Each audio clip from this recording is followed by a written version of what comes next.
قرآن کے اصل علم اور فہم اور اس کی اصل ہدایت کو حاصل کرنے کے لیے شرط لازم اس کا مرکز جو ہے تیرے وجود کے مرکز سے دور رہتا ہے.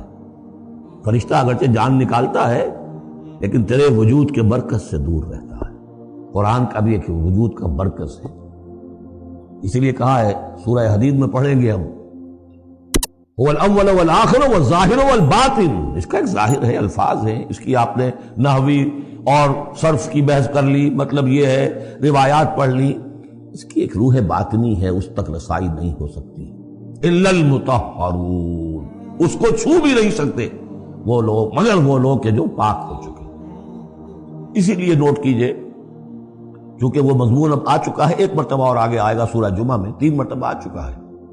حضرت ابراہیم اور حضرت اسماعیل نے جب دعا کی تھی ربنا وبعث رسولا منہم یتلو علیہم آیاتک ویعلمہم الکتاب والحکمت ویزکیہم، تعلیم کتاب و حکمت کو پہلے رکھا تھا، تزکیہ کو آخر میں رکھا تھا. اللہ تعالیٰ کی طرف سے 2 مرتبہ ہم پڑھ چکے ہیں، ترتیب اللہ نے بدل دی.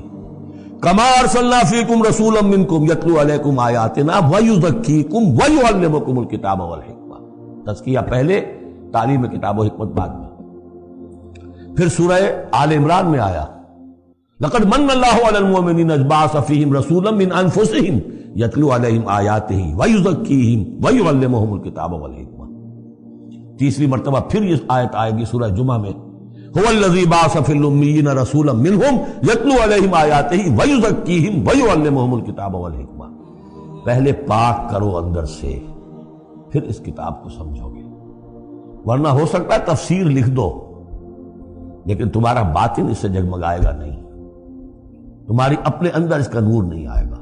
تفسیر لکھ دو، ہیں لکھنے والے، وہ تو غیر مسلموں نے ایسی ایسی تفسیریں لکھ دی، اس کے جو ہے ترجمے کیے ہیں پورے قرآن کے، اور بڑے بڑے اچھے عربی انہوں نے بڑی یہ سمجھیے کہ اس پر پوری طرح مہارت اور اس کا کنٹرول حاصل کر کے پھر کیے، ایسے نہیں کیے. لیکن یہ کہ قرآن کی روح، اس کے لیے تزکیہ باطن ضروری ہے، پہلے تزکیہ. اسی لیے وہ آیتیں بھی ذہن میں لے آئیے سورہ یونس کی یا ایھا الناس قد جاءتکم موعظۃ من ربکم وشفاء لما فی الصدور وہدی ورحمۃ للمؤمنین. پہلے یہ سینے کے اندر جو روگ ہے، تکبر ہے، حب مال ہے، حب جاہ ہے، شہرت کی طلب ہے، اختیار اور اقتدار کی طلب ہے، یہ اگر اندر ہے، یہ خباثتیں بھری ہوئی ہیں، اس قرآن کا جو اصل فہم ہے وہ تم پر کبھی منکشف نہیں ہوگا. ڈکشنریوں سے دیکھ لو، پڑھ لو، اندر پاک کرو.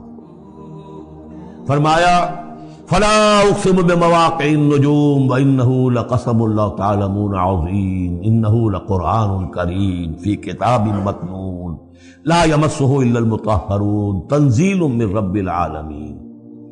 اس کا اتارا جانا ہے رب العالمین کی جانب سے.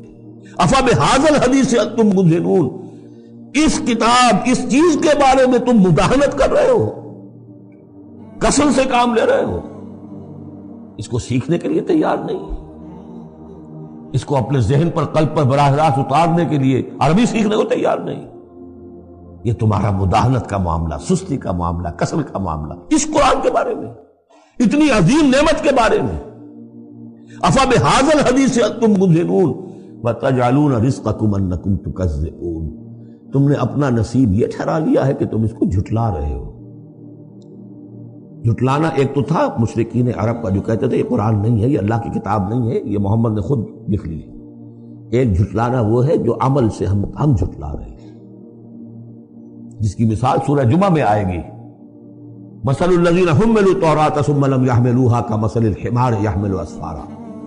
مثال ان کی کہ جو حامل تورات بنائے گئے تھے پھر انہوں نے اس کی ذمہ داریوں کو ادا نہ کیا، ان گدھوں کی سی ہے جن پر کتابوں کا بوجھ لدا ہو.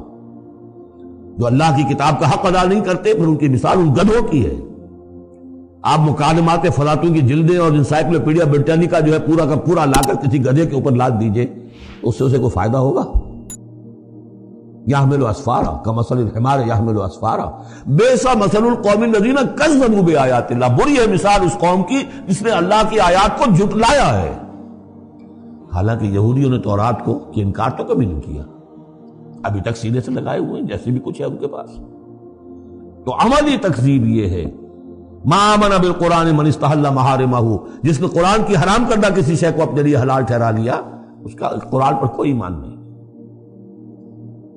یہ تکذیب ہے حال سے، عمل سے، وہ تکذیب ہے قول سے۔ ہم قول سے تکذیب نہیں کر رہے، ہم کہتے ہیں اللہ کی کتاب ہے یہ۔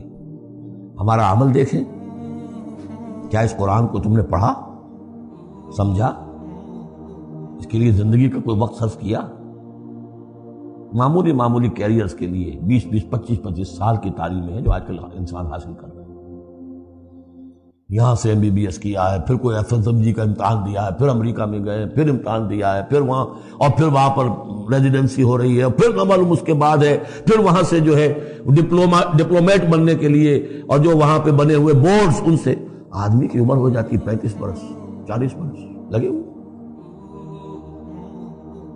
اس لیے اس دنیا میں اچھی ذرا معاش اچھی ہو جائے گی، پیسے اچھے ہوں گے، اپنا سٹینڈرڈ آف لیونگ اونچا ہو جائے، اور کیا ہوگا؟